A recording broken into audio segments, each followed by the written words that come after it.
It has been a really wet start to the year across the deep south, and the Gulf Coast states have seen another 5 to 6+ inches of rain just so far this week.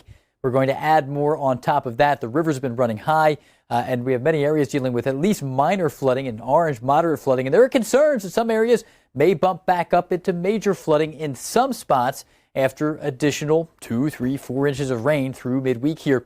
Most of the mid-south from East Texas all the way up into Kentucky and far western parts of Maryland are under flood watches or flash flood watches, and a lot of that includes the Tennessee and Kentucky area.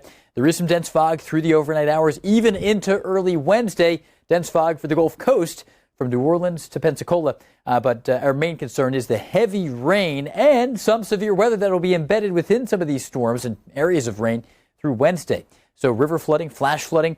It'll be very warm to the southeast in advance of this front, but a soaker, and some of the storms will bring hail, potential for isolated tornadoes on Wednesday afternoon and evening.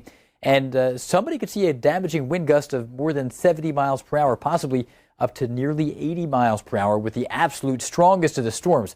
Number one concern is flooding, though, followed by wind, and to a slightly lesser but certainly not zero extent, hail and the possibility of isolated tornadoes. Into Thursday, rain and thunderstorms will linger across the southeast coast with cooler, drier air racing back in. Much colder on Friday.